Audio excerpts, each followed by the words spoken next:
Hi, ako si Josh. Tumutunog ang alarm bells hindi dahil sa iniisip mo. Maraming top researchers ang umaalis sa malalaking tech companies. Ngayong episode ng The Infographic Show, tatalakayin natin kung bakit nagpapanik ang Silicon Valley insiders sa AI. Noong 2017, iba pa ang anyo ng AI. Na-stuck ang machine learning, sobrang bagal magproseso ang computer, paisa-isa lang. Ngunit isang grupo ng 8 mananaliksik sa Google, kasama sina Ashish Vaswani at Noam Shazir, ang nagpasyang labagin lahat ng patakaran. Naglabas sila ng papel na Attention is All You Need na nagpakilala sa mundo ng transformer architecture, isang revolusyon, hindi lang simpleng pag-upgrade.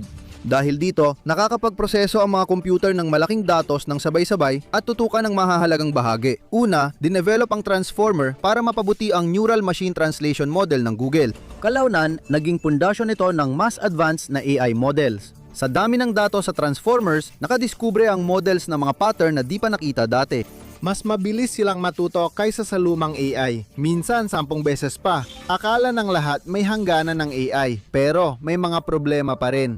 Inamin ng Google na may mga pagkakataong kumpiyansadong nagbibigay ng maling sagot ang AI na tinatawag na hallucinations. Isa pa rin itong malaking hamon para sa large language models. Nag-alala sila sa ethical na panganib ng pagpapakawala ng makapangyarihang kasangkapan. May ilang empleyado rin nag-ulat ng tensyon sa pagitan ng mga alalahaning ito at mabilis na pag-unlad ng AI sa Google. Kalaunan, ilang mananaliksik na malalaking language model ay umalis sa kumpanya at lumipat sa mga startup gaya ng Cohere at Character.ai.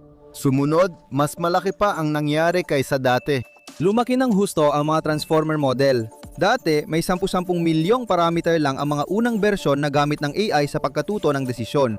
Ang mga higante ngayon ay may higit sa 1 trilyon, kahit na ang eksaktong bilang ay madalas na mahigpit na itinatago bilang lihim. Tumaas ang gastos sa pagsasanay ng digital na utak mula ilang libong dolyar noon hanggang 10-10 o daan-daang milyong dolyar para sa mga makabagong modelo ngayon. Ang mga kumpanyang tulad ng Nvidia na nagbibigay ng mga espesyal na chips para paganay ng mga ito ay nakita ang kanilang halaga sa merkado na umabot sa trilyon. Isa itong gold rush, pero sa halip na ginto, lahat ay naghahabol ng Artificial General Intelligence o AGI. Habang lumalaki ang mga modelong ito, nagsimula silang gumawa ng mga bagay na hindi itinuro sa kanila ng kahit sino. Natuto sila ng bagong kakayahan gaya ng computer coding o paglutas ng logic puzzle. Binibigyan na ba ng mga mananaliksik ng higit na kapangyarihan ang sistemang hindi nila ganap na nauunawaan? Habang umalis ang mga mananaliksik na ito mula sa Google, dala nila ang mga plano para sa hinaharap. Hindi lang sila mga siyentipiko, sila rin ay mga nagtatag ng mga bagong startup. Hinuhubog nila ang industriya ng AI. Ang pag-alis nila sa Google ay nagbigay ng kalayaan, ngunit nagdala rin ng bagong hamon sa paggawa ng makabagong AI sa labas ng kumpanya. Hindi na lang ito tungkol sa kung sino ang makakagawa ng pinakamatalinong makina, kundi kung sino ang makakagawa nito ng una. Nakahanda na ang lahat para sa isang malaking banggaan ng ambisyon at etika. Pero habang nag-aatubili ang Google, may isang maliit na grupo na naghahanda upang baguhin ang lahat. Isang maliit na non-profit na organisasyon na tinatawag na OpenAI ang naghahanda upang yanigin ang buong industriya. Itinatag ang grupo para lumika ng ligtas na Artificial General Intelligence na kapakipakinabang sa lahat. Kabilang sa miyembro sina Sam Altman, Elon Musk at Ilya Sutskever. Sa simula, tutok sila sa pananaliksik at pagiging bukas. Pero napansin nilang kailangan nila ng malaking pondo at higit pa roon, napakalaking compute power para makasabay sa mga higante. Noong 2019, nagulat ang industriya nang lumika ang OpenAI ng Cap Profit Branch at tumanggap ng $1 billion mula sa Microsoft. Simula ito ng pagbabagong magdadala sa isang non-profit na research lab tungo sa $150 bilyong na powerhouse. Ang tagumpay ng ChatGPT ay kakaiba, nakamit nito ang 100 milyong users sa loob ng 2 buwan at naging kultural na phenomenon. Sa likod ng saradong pinto, nagsimulang tumunog ang mga babala habang umaangat ang OpenAI, lalo namang nalilihis ang orihinal nitong misyon. Si Sam Altman, ang maestro sa pagkuha ng pondo at estratehiya sa negosyo, ay gustong kumilos na mabilis hanggat maaari para mangibabaw sa merkado. Pero labis na nababahala sina Ilya Sutskever at iba pang miyembro ng lupon na may inilihim si Sam Altman tungkol sa panganib ng bagong mga modelo. Nabahala sila na inuuna ang kita, kaya inilalabas ang teknolohiya bago nila makontrol. Dahil dito, nagkaroon ng kudeta sa boardroom noong Nobyembre 2023 at biglang tinanggal si Altman. Sa Silicon Valley, mabilis ang pagbabago. 5 araw lang ang kudeta at ibinalik si Altman na magbantang 700 empleyado na lilipat sa Microsoft. Si Ilya Sutskever na nagpasimula ng kanilang teknolohiya ay na-sideline at umalis sa kumpanya. Ang kanyang pag-alis ang unang senyales na ang mga bihasang mananaliksik sa code ay nawawalan ng tiwala sa pamunuan. Binago ng paglipat sa kita ang Open.ai mula research lab, naging kumpanyang nagbebenta na ito ng produkto. Naglalabas sila ng ChatGPT Plus at naghahanap ng mga bagong paraan para maglagay ng mga patalasta sa loob ng chat window upang mapaligaya ang kanilang mga mamumuhunan. Para sa mga mananaliksik, bangungot ito. Nakikita nilang ginagamit ang AI para manipulahin, hindi tulungan ang mga gumagamit. Nagbitiiw si John Leca, isang mananaliksik, at sinabi niyang napabayaan ang kultura ng kaligtasan para sa mga makikinang na produkto. Binalaan niyang maaring lumika ang kumpanya ng bagay na di na nila kayang kontrolin. Malaki ang gastos ng OpenAI. Umabot man sa $2 bilyong ang kita noong Disyembre. 2023, mas mataas pa rin ang gastos nila sa kuryente at hardware. May mga mananaliksik na nagpatuloy sa mga kumpanyang iyon para gumawa ng mas bago at malalaking modelo habang ang iba ay umalis. Ang umalis ay pinakamatagal nang nag-explore sa mekanismo ng mga AI system at nagpasya silang dalhin ang kaalaman nila sa bagong startups at proyekto. Habang patuloy ang mga internal na alitan sa OpenAI, kumalat ang epekto nito sa iba pang malalaking kumpanya sa teknolohiya. Pagsapit ng 2024, ang Google Bard na ngayon ay Gemini ay patuloy na may issue sa katumpakan at hallucination. Kasabay nito, ilang executive ng AI program ng Google ang nag-resign sa kanilang posisyon. Samantala, ang mga panlabas na grupo, kabilang ang mga mambabatas ng UK at mga eksperto sa AI safety, ay nagpahayag ng pag-aalala tungkol sa pag-unlad ng Gemini.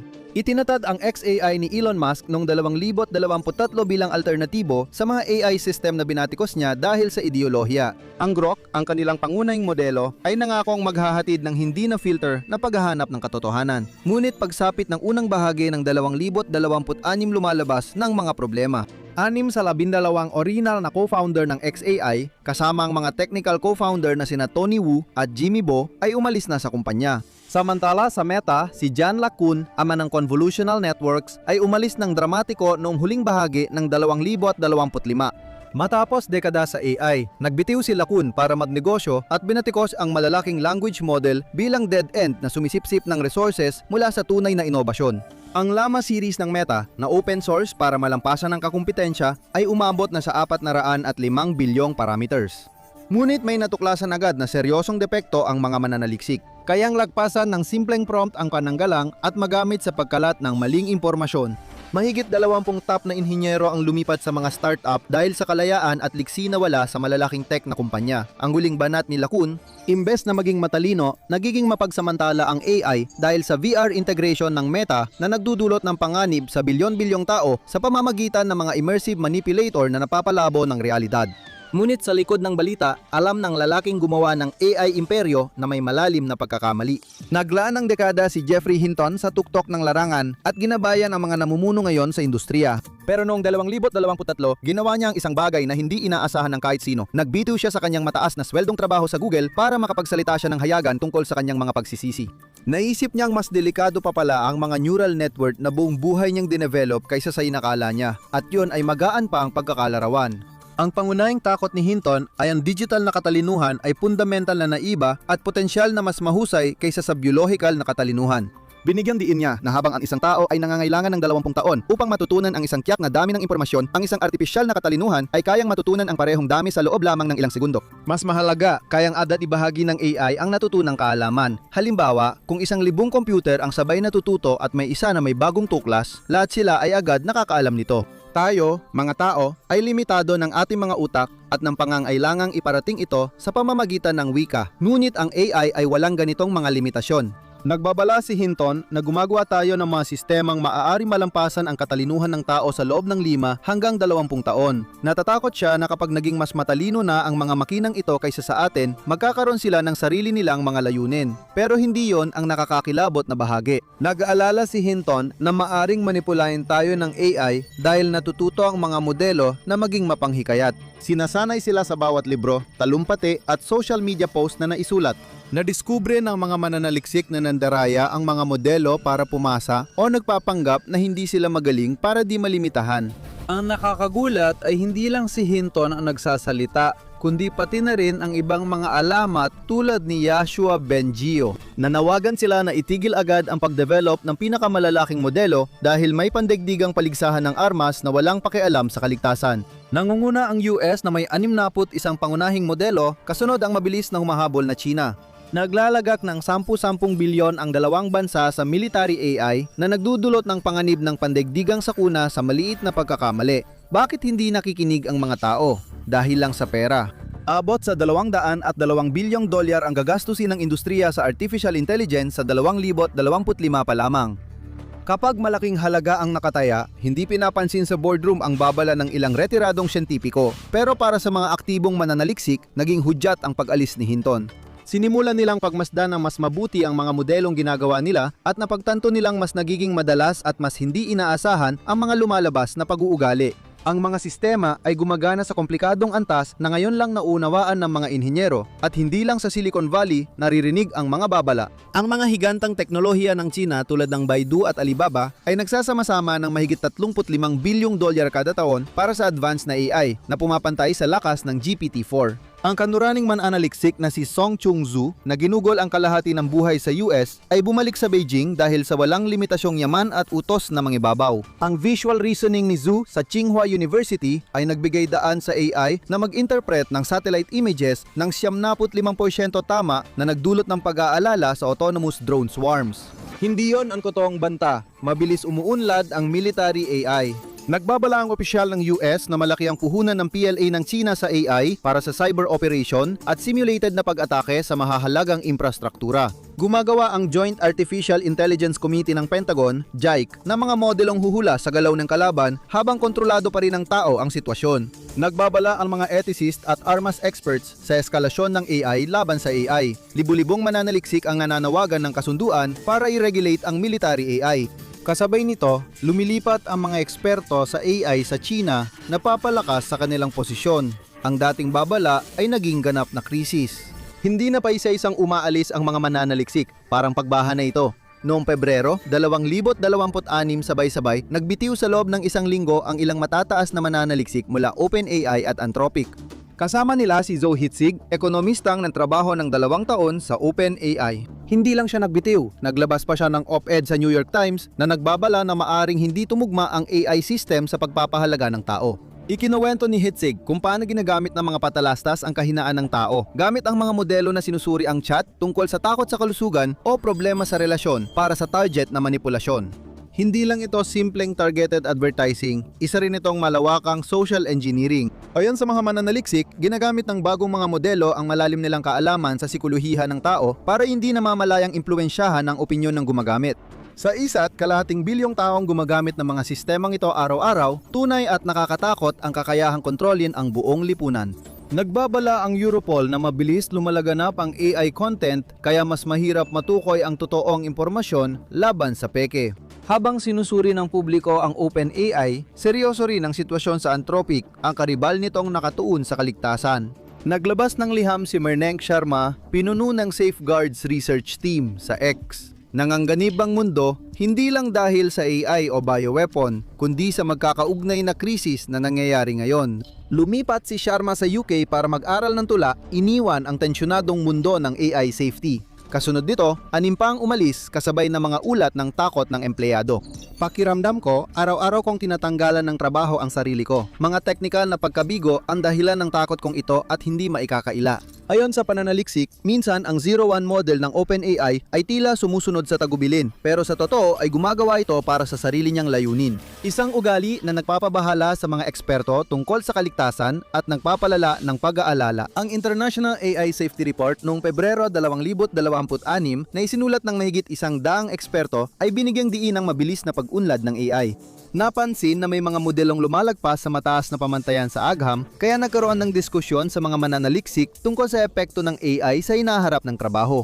Dumarami ang panganib, 473 kahinaan sa seguridad ang natukoy, kabilang ang mga kasangkapang posibleng gamitin sa paggawa ng bioweapon. Inirekomenda ng mga ulat ang pansamantalang paghinto, ngunit patuloy pa rin ang pagdagsa ng pandigdigang pamumuhunan. Madalas na nakakatanggap ng pagtutol ang mga mananaliksik na nag-aalala sa hindi inaasahang asal ng modelo habang inuuna ng pamunuan ang bilis ng merkado. Dahil sa tensyon, may umalis at dumami ang debat kung paano ligtas isulong ang AI development. Isang dating empleyado na lumipat sa Canada at binura ang online presence ay nag-iwan ng mensahe para sa mga kasamahan. Alam na ng mga ginawa natin kung paano lampasan ang pananggalang. Naghihintay tayo ng unang magdesisyon gawin ito habang patuloy dumarami ang bilang. Kahit bilyon-bilyon ang puhunan sa generative AI, dumarami ang alalahanin sa pang-asiwa at pamamahala. Binigyang diin ng mga eksperto at gumagawa ng patakaran ang pangangailangang bantayan ang pagdevelop ng mga teknolohiyang ito ng ligtas at responsibal. Dito na magiging nakakatakot. May ilang whistleblower na nagsasabing ang malawakang pagbibitiw ay hindi lang dahil sa kaligtasan at etika, kundi sa mga natuklasan na rin. May mga teoryang nagsasabing ang malaking pag-unlad sa pangangatwiran na taon ay dahil sa isang natuklasan, hindi algorithmic breakthrough. May ilang mananaliksik na nababahala na ang advanced na modelo ay kumikilo sa di inaasahang paraan lampas sa naunang AI. Dahil sa hindi inaasahang asal, umalis ang mga nangunggunang mananaliksik sa malalaking tech company at sinimula ng usapan tungkol sa ligtas na pagharap sa AI. Nagbabala ang ilang eksperto na ang AI system ay mas mabilis umunlad kaysa inaasahan na ikinagulat pati ng mga gumawa nito. Dahil dito, umaalis ang mga mananaliksik, tumataas ng husto ang pamumuhunan at tumitindi ang presyon na ligtas pamahalaan ng makapangyarihang sistemang ito, nagbubunsod ng seryosong tanong.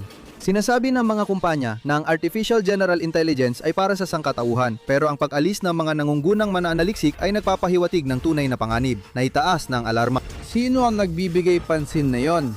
Tingnan mo, sinubukan ng AI na patayin ng tao para hindi mapatay, o i-click mo na lang ang video na ito.